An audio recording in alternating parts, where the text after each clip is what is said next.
Paul-Michel Castellani, je suis enseignant à Paris et je suis maître et formateur. Je vais juste vous parler de la méthode de lecture que j'avais faite et pratiquée depuis de longues années. Donc je vais vous rappeler historiquement un petit peu et brièvement ce qui s'était passé. Tout ça pour vous montrer la démarche authentique de la méthode. J'ai essayé de lister avec 2 ou 3 collègues un petit peu les difficultés que rencontraient les enfants. Donc nous sommes partis chacun dans nos classes respectives et dans nos milieux respectifs. Et là, nous avons listé un petit peu toutes les difficultés que rencontraient les enfants. Nous avons vite compris que tout était convergent, c'est-à-dire qu'il y avait, comme ça a été rappelé tout à l'heure, des enfants qui avaient des troubles qui s'exprimaient très difficilement, et puis ensuite des confusions de sons qui étaient assez importantes. Et nous avons opté donc pour une progression que je vous expliquerai tout à l'heure et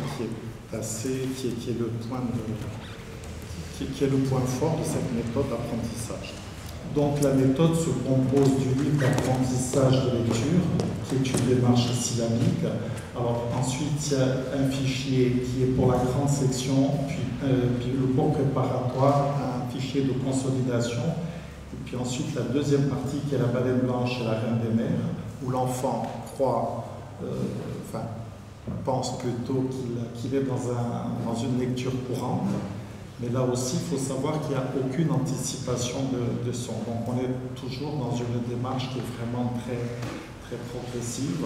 Alors voilà comment elle se présente. C'est très simple. Donc on entre par une image qui est présentée aux enfants. Alors l'entrée, elle est visuelle et elle est affective, parce qu'on demande donc à l'enfant de s'exprimer. La deuxième étape, nous demandons à l'enfant quel est le petit bruit que nous entendons. Donc le maître lui montre, lui lit la phrase ou le petit texte à haute voix en suivant le sens conventionnel et il lui demande de repérer le petit bruit que l'on entend souvent dans la phrase ou le texte. Et là, l'enfant identifie facilement le son. Donc ce sont les voyelles, ensuite les consonnes et ensuite nous entrons dans la fameuse combinatoire, c'est-à-dire consonne plus voyelle.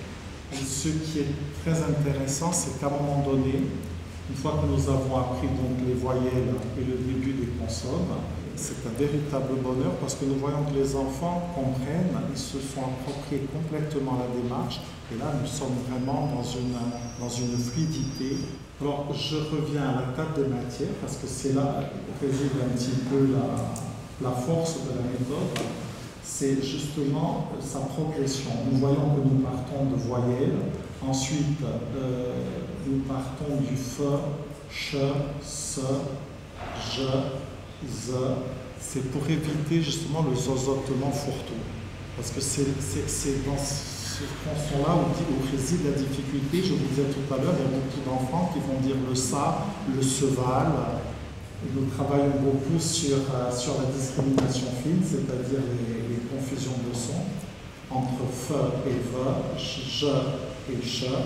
Il faut que l'enfant soit dans une ambiance très bienveillante, très sécurisante même, surtout pour le début, surtout pour les enfants en difficulté. Et je pense que, objectivement, c'est atteint. Donc, moi, ça fait plusieurs années que j'enseigne, donc la vocation, ce n'était pas de la publier, pas du tout. C'est ma rencontre avec M. Royer qui m'a permis de publier cette méthode. Mais moi, ma démarche était de permettre à tous les enfants d'entrer dans la lecture sans grande difficulté. Et je pensais surtout aux enfants en difficulté d'apprentissage. Et ce sont toujours eux qui, à la fin de l'année, me disent « Maître, tu nous as appris à lire et on ne s'en est pas aperçu. » Et pour moi, c'est le plus beau rapport d'inspection que j'ai.